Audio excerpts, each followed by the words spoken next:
Dani, that music never gets old. It never gets old. It never gets old. So, that's a good call on your end. Good choice. You got some good choice of music. It was a team. I listen to that music though all the time. Do you? When you're driving do home? You listen to it all the time? All the time, yeah. Yeah, all the time. Whenever I'm driving into the office, whenever I'm on my way home. So for the listeners out there, Dani actually beat me to the studio today, which is, I think that's very rare. I think this is rare. How many 20 episodes? I think this is the first time. Actually, there was one other. This is the second time. Yeah, this is the second time. So what are we doing today, Dani? So we're day two. We're day two in Vegas. We're here at the MPA conference in Las Vegas. So we are not in our home studio today, which is it's been a little bit of change of pace for us here. But day two in Vegas, and we are so excited to have our second guest of the show on today. So for those of you that are outside of our industry, the NPA nomenclature is the National Parking Association. This is a parking podcast. So, but without further ado, we have very special guest, Alan Lazowski, chairman and CEO of Laz Parking, 43 years and counting. I think it's probably 43, 9 months at this point, almost 44 years. And amazing mentor and icon in our business, in our industry.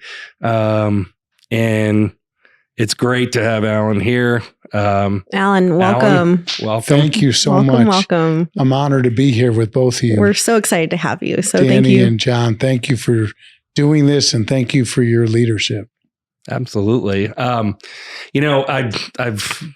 I've gotten to know you a little bit better over the last couple years, in kind of hearing in the past of all the stories. But as you start to get to know you a little more, I think I've been to Hartford a couple times and met with folks at Laz. And it's just when you start to see the culture and the people, it's an amazing thing. And then as you get to know you, you're like, wow, that makes sense. And so the more I got to know, obviously hearing some of the stories, you have an amazing family and an amazing story. And I think a lot of people know it, but I don't know if a lot of people really understand the story and in our industry, and I just think it's amazing. So, I know you started 43 years ago, Sunset Parking, as a valet. A bunch of college guys, right? Starting a valet company, and here you are 43 years later with the largest organization in our industry, and obviously a lot of other businesses. And so, can you tell us a little bit about your family story? And sure. Yeah. Well, thank you. I often say you're only as good as the people you have working with you. And we're a people first organization, and we're just so lucky and blessed to have the people we have. And I'm just so honored to have been able to start Laz, which started as Sunset Valet, with my two childhood best friends from 9 years old and 12 years old. And 43 years later, we're still best friends and partners. And we could pinch ourselves. It's like a gift to be able to say you started from one single restaurant location in Hartford, Connecticut, to where today, 43 years later, we're in 42 states, over 3,700 locations, and over 15,000 amazing Laz family members. And so, but people say, wow, that's amazing. How did this culture exist? How does everyone feel like they're part of your family? And, it gets back to what our mission statement is about: creating opportunities for our employees and value for our clients. But creating opportunities to help people is really what drives us every day. And taking care of our our employees and our people. And we're conscious capitalists at last. So we believe in elevating humanity through business. And we believe that it's not about how much profit you make. You should be a company that is people over profits. And when you take care of your employees, when you take care of your vendors, you take care of the community that you're involved in, you take care of the environment, you're actually going to be more profitable. And we've been unconsciously practicing conscious capitalism since we were 20 years old and started the business. And, a lot of people say, well, where does that DNA come from? And I often go back to my parents' family story. And if it's all right, I'll just share that with you a little bit. Yeah, please. I could take up the whole session on this, so I'll try to make it as brief as possible. But both my parents happen to be Holocaust survivors. And today, my dad just turned 94. Today? Not today, but he is 94. Okay. June 13th was his birthday. It's amazing. And my daughter was born on his 60th birthday. So they share the same birthday. And my daughter Jessie was the first grandchild and my mom and dad have 7 grandchildren. So my dad happens to be the greatest spiritual leader in the Hartford community for the last 69 years. He's chaplain of the state Senate. He's chaplain of the Hartford healthcare system. And he's now in the middle of writing his 16th book. And it's about fighting hate and anti-Semitism and from a Holocaust survivor's point of view. My mom happens to be 89. And we all live in Hartford and we're very close family. But the story goes that my dad was born in a small village in Poland. He was the oldest child. He had 3 brothers and a sister, and they were pretty well off for this little village in Poland, which is about 3 hours from Minsk and 2 hours from Vilna. And I've been back there 3 times, and it really hasn't changed much. Beautiful fields and streams and stone houses and thatched roofs. And if there weren't pavement in the road, you'd think you were going back 80 plus years. When he was 11 in 1941, the Nazis came into his village, torched the whole town, burned down his house, gathered all the Jews they could find, killed the rabbi of his town and 35 others, made them wash their horses, drink the dirty water, dig their own graves, and forced everyone, about 1,000 Jewish people, into a ghetto community, into a slave labor camp. They made you walk 20 kilometers really with your shirts on your back. And all of a sudden, my dad, who was pretty well off, his family was pretty well off for his little village because his father was a fisherman that had a 10-kilometer lease on this river and had other fishermen working with him. And his mother was in the fabric business. So they were in charge of giving charity for the town and always had a pot of soup out to help people. They were now forced to live in one room with hardly anything to eat in a slave labor camp. And during this period of this slave labor ghetto community, which was called ghetto, they would come into the ghetto unannounced, and they would have selections where they gather everybody they could find, force you into a marketplace, and basically point left and right. If you had a family member that had a certificate, like a doctor, a nurse, a laborer, somebody that could work for them, they'd keep your family alive. But if they found a young kid or an old person without this certificate, they'd send you to the line to die. And they built these mass graves and shot 2,000 people at a time. So when my dad was in the ghetto for about 6 months, he couldn't get back to his family hiding place in time. And he got forced into this marketplace where this selection was occurring. And he was in the most horrific scene of his life at 11 and a half years old, watching Nazis take little babies out of mothers' arms, kill them with bayonets, throw them like footballs, shoot people randomly, yelling, screaming, shoving.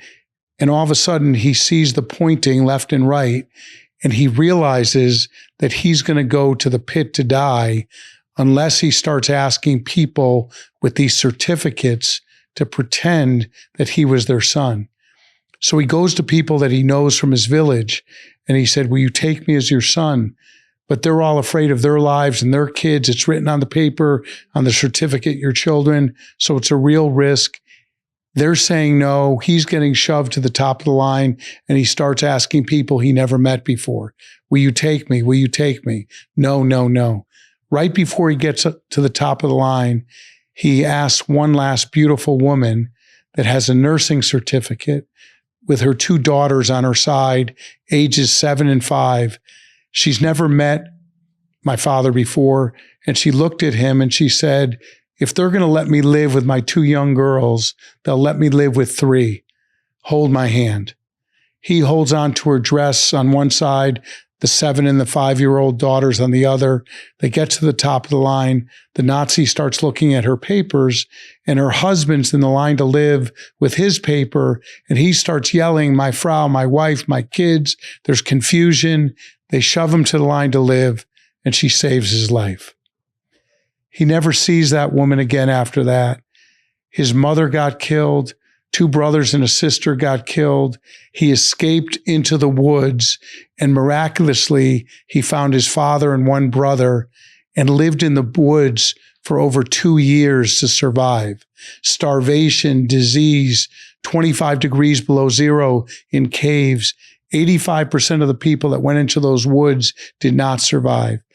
My father, his brother, and his father survived. There were 5,000 people in the Ghetto ghetto. 200 of them survived by being in the woods. And my father, his brother, and his father were 3 out of the 200. After the war, he came out out of the woods like a skeleton. He went to Austria to a displaced persons camp. And in 1947, he was trying to get into Israel, but he couldn't get into Israel because it was still under British mandate. And he was lucky enough to come to our great country and be sponsored by a distant relative to come to Brooklyn, New York at 17 years old, no money, 10 jobs, started becoming religious as part of his experience. And he started studying to become a teacher and a rabbi. Brooklyn High School, he graduated high school in a year and a half. Brooklyn College, Yeshiva University. Now he's 23 years old and he's almost a rabbi. And he goes to a wedding of some survivors of his town in Brooklyn, New York. And he's sitting at this wedding table, and there's a beautiful girl at the table telling everybody a story about friends of hers from Hartford, Connecticut, that saved a little boy from our town in a selection line. And my dad is at this table and he cries out, I'm that boy. Where are these people? 3 weeks later, he goes to Hartford to meet that nurse that saved his life.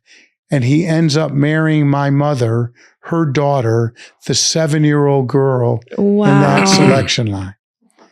And it was all written down in his book, his first book called Faith and Destiny.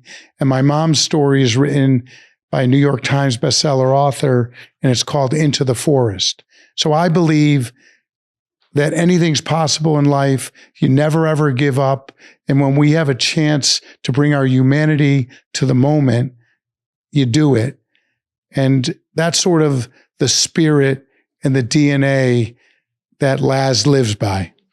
And that story, that's resilience. And do you think your resilience and your leadership style, that's because of who you are in that story? Absolutely. When I tell my friends and colleagues that story, you sort of sit back and you say, well, maybe what I think is such a big deal isn't that big a deal. It's an inspirational story that makes you believe that you can overcome. You can overcome challenges, and we all have ups and downs in life and business and situations. And hearing that gives you hope, and it gives you the ability to believe in yourself and to believe that you can overcome. Absolutely.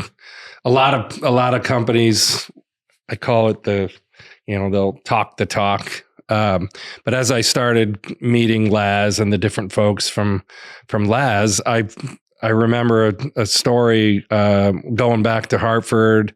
Met somebody, but the story, this is before I think you moved to the Gold Building. Well, that's a story in itself that we'll talk about. But the person at the front door was like a homeless person originally off the street.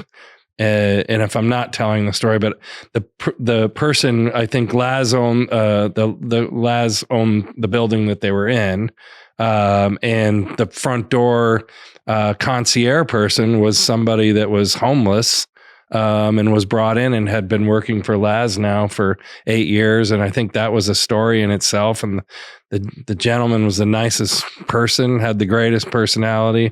And that's when you start to realize, and then hearing about the second chance programs. I mean, I've been to several Laz annual meetings. Yeah. And some of the stories and the stories that the people that work for you tell, that second chance program, that's really, a lot of people talk the talk, but that's actually walking the walk. Well, you've instilled such amazing value into what Laz is and who you guys are now.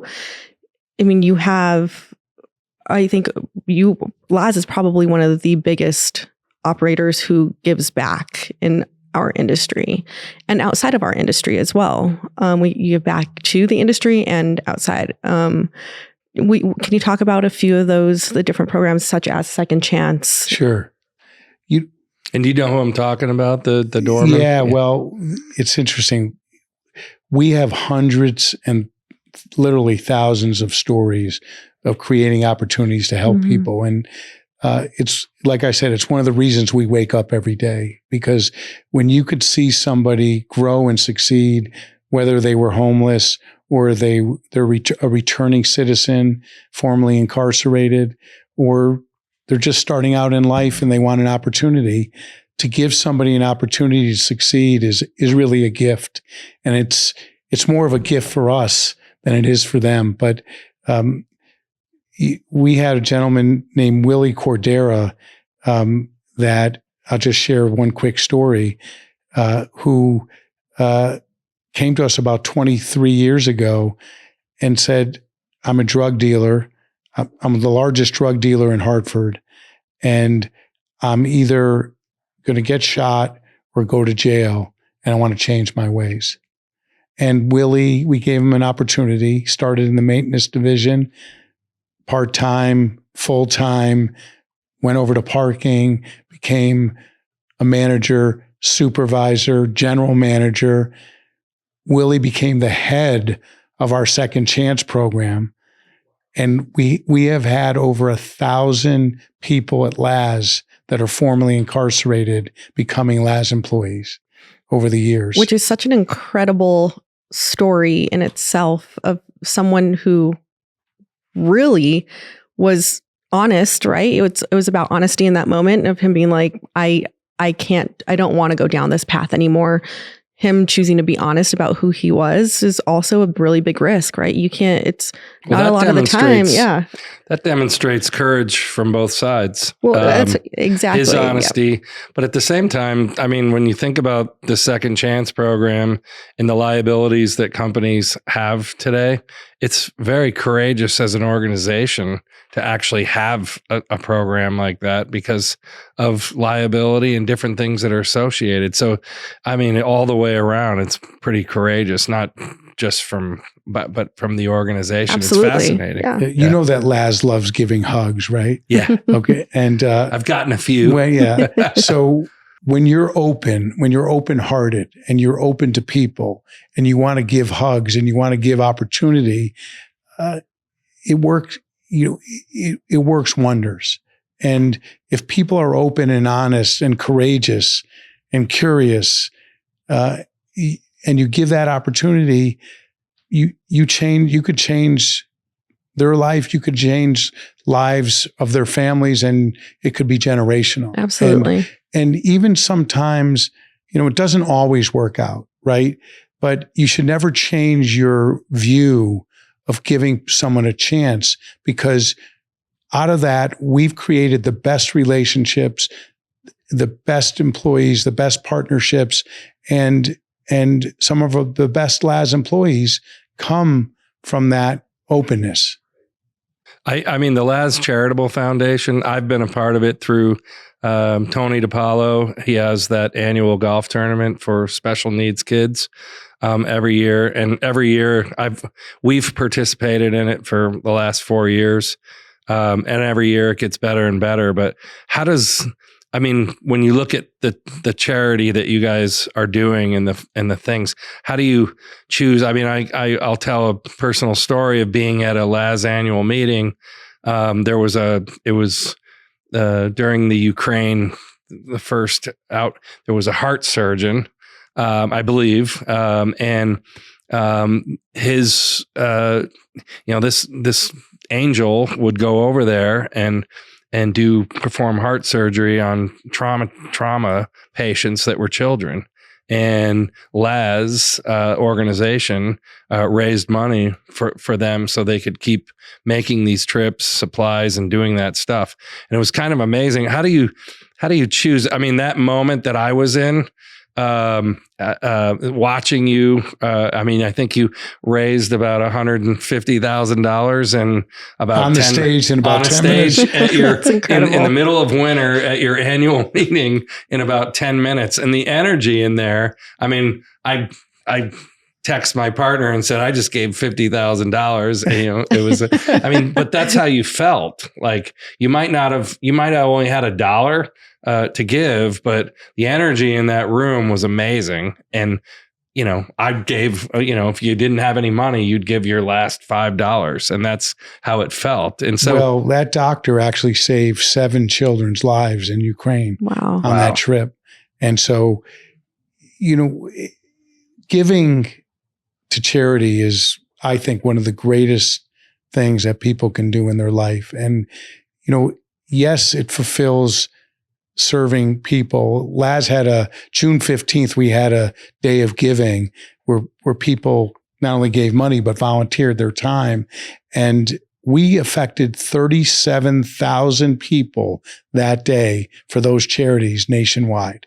And we have hundreds of charities that we support annually that really depend on us. And, a lot of that is driven by our local leadership. And, we're really, our regional vice presidents, our general managers, our senior vice presidents, our presidents of these regions really decide. We do have some national charities that we're involved in as well. But, it's great when you're living in the local community and you know what's important to the leaders and make those choices. And, we believe that you have to support the communities that you serve and give back. And when you give, you get tenfold. Absolutely. Right. So that's cool. That was I often wondered, how do you guys choose from the charities and letting the local teams decide,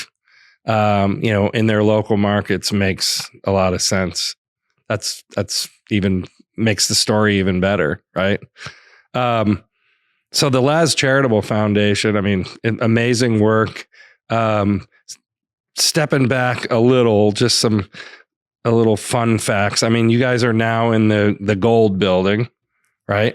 Yep. Is that what it's called? It's One Financial Plaza, but it's a beautiful gold building. It's so that everyone refers to it as a gold building. There's gold tinted glass. And sounds beautiful. in true fashion, again, this the story is so really that building owner represents not Laz's first client, because I think the first client was the restaurant owner for Sunset Valet, but that building represents the first commercial garage owner. It's a great story. So we had about 6 locations we started in June of 1981. By 1982, we had about 6 locations, number of restaurants, and 1 condominium operation. And they took a loan for $3,000. Yeah, my grandfather lent me $3,000. The nurse that saved my father's life, her husband was my mentor. Yeah. And my grandfather lent me $3,000, and I paid him back 6 weeks later, and told my dad, I'm not going to finish my 6 courses at UConn. I'm going to stay as a valet parker. And he had he's a rabbi, master's doctorate at the time. I was going to say, how did he take that? What was his reaction it took to him that? a little bit, but he was supportive. Eventually. Yeah. But I went to visit this gentleman that owned the Gold Building, and his name was David Chase. And I asked him if we can he owned a lot of buildings in town. He owned the Hilton Hotel. And I asked him if I could do the valet, at the hotel. He looked at me, he said, not only are you going to run the valet operation, you're going to run our commercial garage. And I said, well, I've never run a commercial garage at the time. He said, don't worry, you'll figure it out. So he believed in me more than I believed in myself. Yeah. And I believe when you have mentors like that, you can accomplish anything. Right. And so we actually took over that garage. And within the first year, we raised the net income by 50% of that operation. And we had never run an operation like that before. We took over from a garage operator that had run most of the commercial garages in town. And that really launched us into more and more. We got letters from the Hilton Hotel. We were great managers. Well, we were just honest. We were there 24/7 and doing our job like so many wonderful operators do in the parking industry. Right. And so, but that gave us an entree. Well, he became my mentor. We did a lot more things together, both business-wise and charity-wise. And fast forward, we now own the Gold Building, where our headquarters are, which is 621,000 square foot building in downtown Hartford, and where I went to visit him when I was 22 years old. It's incredible in itself. Full circle. And that was a 50% net increase, right? Correct. Yeah. That's those are the kind of things. And again, it's back to the never giving up, the all that. Never ever give up, my friend. When you look back, to that time when you took over this garage operations, you had no idea what you were doing. What's one of the first things? I mean, you increased you said, the NOI by 50%. Did you make a big changes, a dramatic change? How were you able to not know, but learn and, eventually build a massive business off of that one operation? So the Laz values are all about respect, commitment to people, honesty, integrity, and trust. And in that particular operation, people were not being honest and there wasn't integrity, and they were getting ripped off. So it didn't take much when you're honest and you're hardworking and you're collecting all the cash and putting it in the right place. Yeah. That will do the trick. And that was, something that, I was there, I want to say 24/7. It wasn't exactly 24/7, but, they require a lot of attention, especially at cash operations. Yes. You always have to have eyes on. So talking about giving back, the pandemic was a stressful time for everybody. The parking industry, basically collapsed overnight, right? Before our very eyes. It was a tough time for everybody. I know a small business like myself at the time, going to bed at night, thinking about the people that you had to lay off, but the people that you still have, knowing that you don't know where the money's going to come from. And so I personally was responsible at the time for filling out all the paperwork and kind of keeping my nose and ears to the ground, hearing about the different programs, the PPE program. And there was but there was also fear, because every night you'd sit and watch the news. It was like, well, the funds are running out. And did you submit the application? And this, might have been wrong. So it gets kicked back. And how much money and you heard about, well, different industries have, earmarked money for their industry. And so every night it was kind of it was a challenge to even sleep, because you don't know, is the money going to be there, and who's watching our industry, right? And that's always been a big question. But you were right. Most people, I don't think, know. You had a direct line of communication, I think, with Nancy Pelosi and you were instrumental in securing enough funds for people like me that might have, gotten something wrong in a paragraph on the application. And then, by the time I get it back and submitted, the money's gone. But it felt better knowing that maybe that money's still there, because it was specifically set aside for our industry. Could you tell us a little bit about? Sure. Well, first of all, the pandemic was devastating for our industry. March 11th, I think we woke up in 2020 and our business all of a sudden was down 95%. We never furloughed one employee in 40 years at the time. And all of a sudden we had to furlough 7,800 people. I couldn't sleep at night with the thought of how are people that are living paycheck to paycheck going to make it? How are these people going to make it? And we immediately went into action with our relationships in DC. First of all, I also want to tell you the power of the National Parking Association was phenomenal, because we started an advocacy group and lobbying group of members that got involved in helping. But I got involved in first helping secure the $600 a week for extra money for everyone in their paychecks, which gave me great comfort for people that, were furloughed and laid off, that had extra money, because the money that the states were giving weren't enough. And so that was a really big deal to be a part of trying to help with that. And then, our industry being able to make sure that people that were qualified to get those loans were able to get them. And it just, we also at Laz, which was a beautiful thing, the founders stopped taking pay. We put $1 million personally into an employee relief fund. The other senior leaders either took half pay but that moment of resiliency, you're tested sometimes in life, in situations, and what are you going to do? Our teams banded together to really save the company, save jobs, become innovative. We started doing testing at the Laz locations. We started working with hospitals more.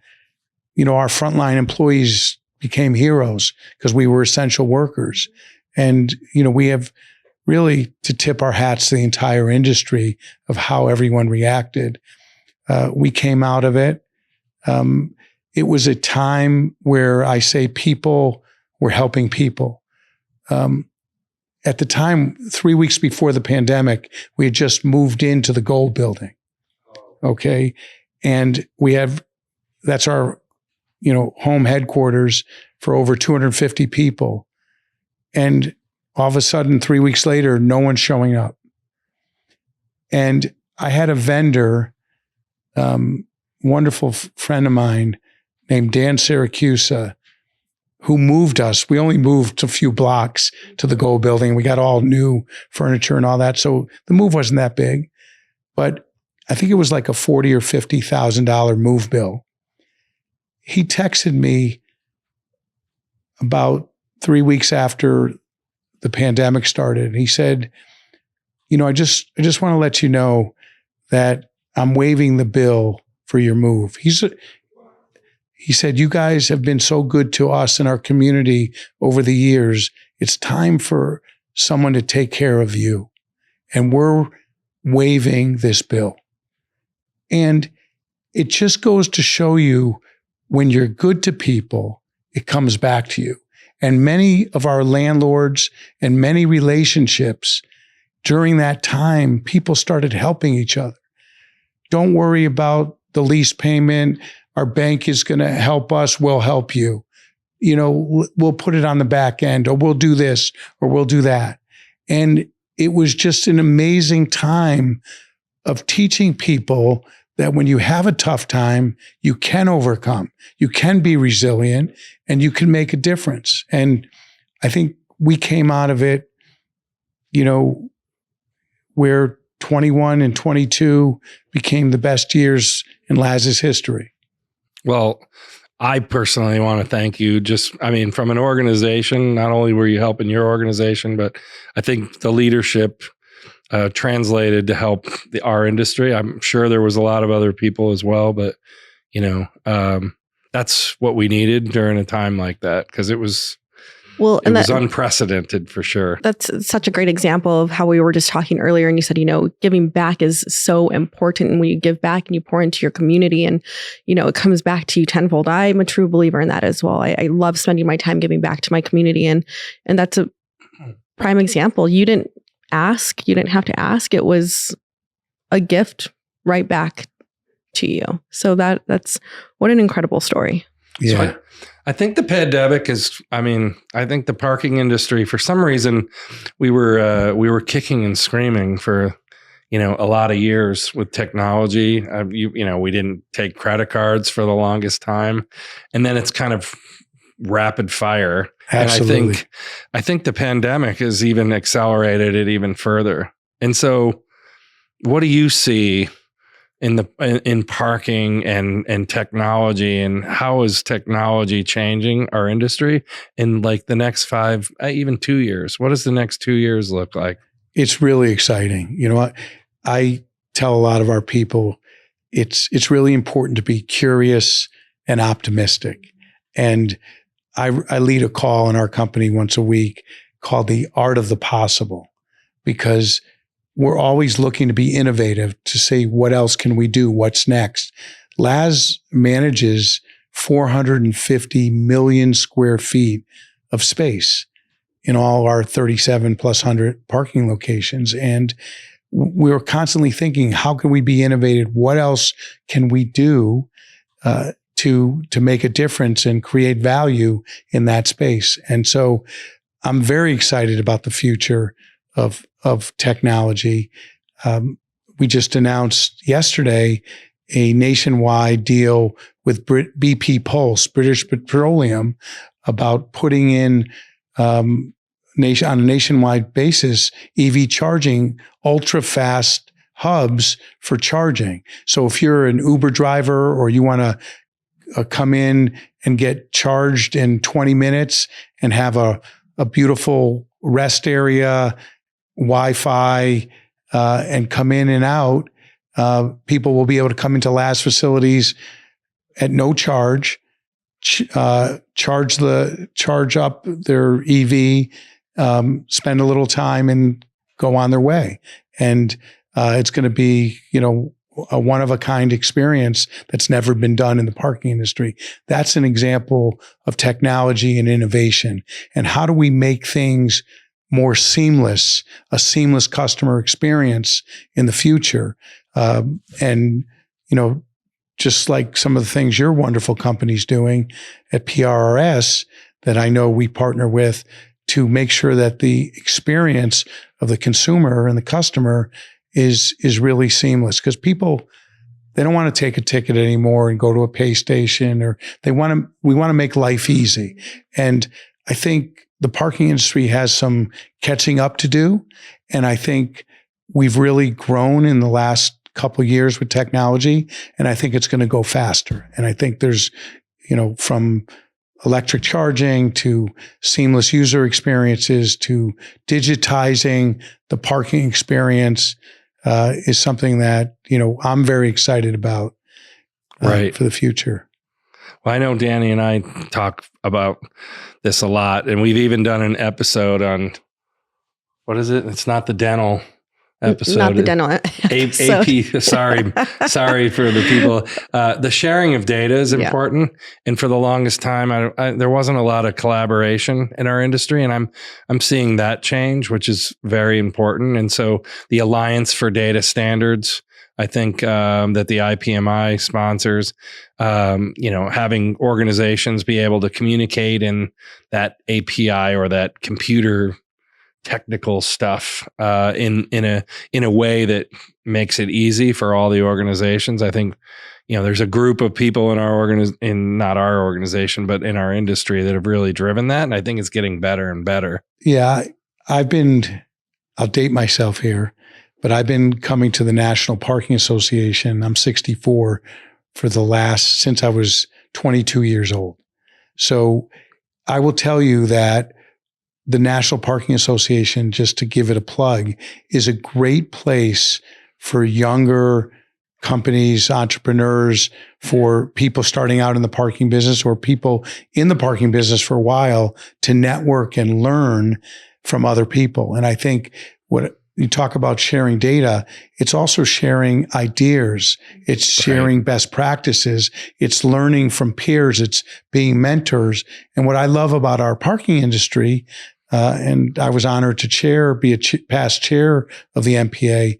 It's extremely collaborative and helping others grow and succeed. And I think when you're unified like that, it helps lift the entire industry. Right. And I think that's something that we have to look forward to as well. And, we've always had this attitude of sharing and helping, and our friends and competitors as well. Right.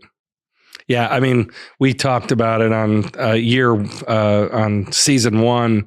I told a story about, back in the day, I think we got away from it at some point, but back in the day, I remember competitors, fierce competition, right? Dani and I are fierce competitors, and that's okay. But every year before Thanksgiving, the day before Thanksgiving, it wasn't me, but they called it Wild Turkey Wednesday, and all the operators got together, and before we went and shared Thanksgiving and the holiday with our families, we'd get together and and share stories, and it was a moment of where the work stopped and the competition stopped, and we actually treated each other like we actually liked each other, and it was great, and it was fun. So it has and I say this all the time on multiple episodes of ours, but the people in this industry are one of a kind, and they're so incredibly amazing and nice. And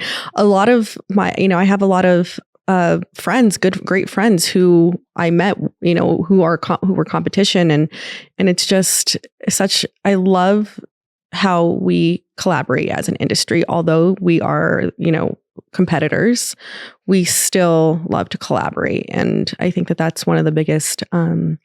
One of the biggest things about the industry that I love so much. This isn't my line. Yeah. I've stolen this line from somebody, but parking people are gritty, and it's kind of stuck with me. Like, we're gritty people, and it's Brian Wolf. Not greedy, but gritty. Gritty. Yeah. And it's it's Brian Wolf from Parker Technology, but I love that term because it describes kind of. We're the people that can go and have a meeting with the mayor talking about future planning because parking's so important in the community. I'm sweeping up a stairwell and getting cobwebs, and my suit is all dirty and whatever. And that's what I think I've always loved. It's so funny you say that. I love that about the parking industry. I often used to say, where could you be in one day helping an attendant in need, or talking to a mayor or governor or Nancy Pelosi or the president all in one day? And that's, to me, that's what life's about. Just being able to have respect for all people, help others, and just be yourself. Exactly. And be kind and generous. And when you're around like-minded and like-hearted people, it's a gift.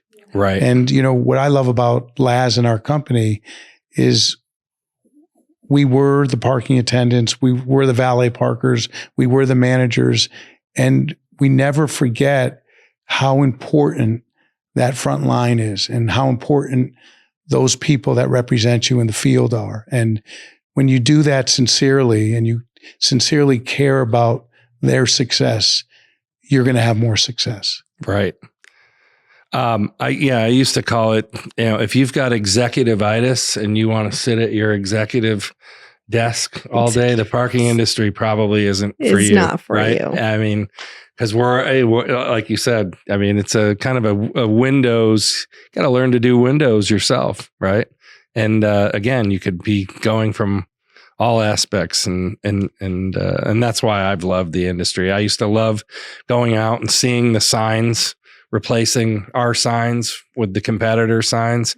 People used to go, "You're always out there when they're installing the signs. Why?" And it was like, that was a moment for me. And there's so many different aspects and moving parts to parking. And I still think that that's something that I always say that we need to be better as an industry at explaining to people who aren't in the industry exactly what we do, because it's such a unique industry and profession, and a lot of people still don't understand. And I don't know how it is for you. I mean, you've been in you built your company from the ground up, and I'm sure there are still some friends and people who are like, we still don't understand what you do. What is parking? What do you mean you own these assets, you run these garages? And so getting, I think now more than ever, there's a great spotlight on our industry. And it's really great. It's really cool to see, just from being in the industry in a short period of time, that now we have this great outlook on our industry, and people are really starting to, want to come in from outside industries who have never been in parking before. And so it's been a really I'm really excited to hear you left a big radio career to come into the parking industry. I did. That's a gift. Yeah. And it's, I think about it all the time, and I loved what I did. And I there's so many great people in the radio industry, still best friends with a lot of them. And it was a really big change of pace. And I took a leap of faith, and I can't imagine where I would be today if I didn't take that leap of faith and that change. And I get to live in it a little bit, with our podcast, which has been a lot of fun, and getting just to meet great people like yourself, and getting to know your story. And so now I feel like I'm living the best of both worlds. And a fun fact for you, I don't know if you knew this, but Tony DiPaolo and I grew up in the same town. Oh my God. Yeah, I think we grew up New Mexico. We grew up down the street from each other. Well, Tony DiPaolo, I have to say, is one of the greatest Laz leaders. And great human. So now they must have had something in the water in Gallup, New Mexico. I know. That came up when we did a podcast from Tony's golf tournament. At the golf tournament. Wow. Not this past year, but the last year. Yeah. And Dani was on the Amalfi Coast. What do you call it? It was my birthday. So I recorded from Italy. Where? So I was in Ravello when I recorded. That's awesome. Yeah. But I called in, and John attended the golf tournament, and we recorded from there. So we brought all our gear, and it was fun. I got to meet that the guy that ran the children's charity. Sheehan was his last name. Wonderful. Yeah. But anyway, it came out in that podcast that the two of them are from the same town. Did you know that before, or it just came out? So the first time that I met Tony DiPaolo was actually with Todd Tucker. It was when I was working for Todd Tucker, and we went to a happy hour. You were there, John, in Denver. Hour? Yeah. It was after you guys. It was after. I don't think I've ever missed it. It was after a Laz golf outing in Denver, and so we show up, and I think I'm talking to somebody to my right, and I'm saying how I'm from a small town and whatever. And I think Tony goes, "Oh, like you're from a small town in New Mexico." I was like, "Yeah, you probably wouldn't know." And he was like, "Try me. Where are you from?" And I'm like, "Gallup." And he was That's like, right. He was like, "What? I'm from Gallup." And I ended up, so I went to school with, I grew up with his cousin. Like we went, I think we were from kindergarten. We graduated together. And I've been to Gallup. I went to visit Tony's family there once. Wow, we're born and raised from Gallup. So a very unique, good roots, very great roots, very unique place. And my parents are still there. I don't know if Tony's parents are still there, but I know his cousins are. So yeah, so that's how it came out. It was just over a drink. So yeah. So as we wrap up, we have a lot of young people and entrepreneurs that follow this podcast. So, what are, aside from, the obvious of some of the things that we pointed back, giving back, resilience, terms like that, somebody who's started out with $3,000 and built a company that's worth over $1 billion, probably. What are 2 or 3 bullet points that you could share real quick to that entrepreneur that's listening, that's saying to themselves, "Oh my gosh, did I make the right decision? Do I give up?" Well, I love the entrepreneurial spirit, I have to tell you. And I love mentoring entrepreneurs. I spend a lot of time helping small businesses grow because I believe that's really the future of our country. I'm honored to be a part of the board and one of the founding members of the Milken Center for Advancing the American Dream.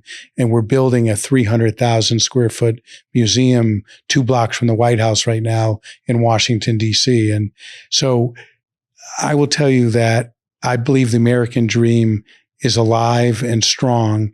And I think people have to believe that they can achieve. And so don't be afraid as an entrepreneur to ask for help. Don't be afraid to seek out a mentor.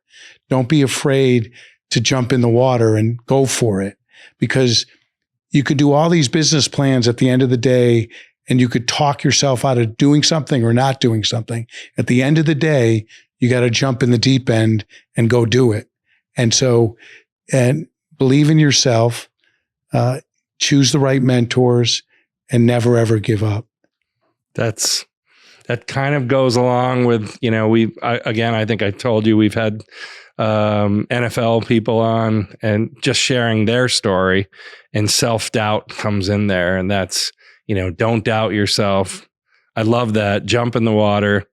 It's hard because I grew up on a lake. And so sometimes it's like you're looking at that cold water going, it's cold, but you don't want to jump in. And it's like, I got to jump in.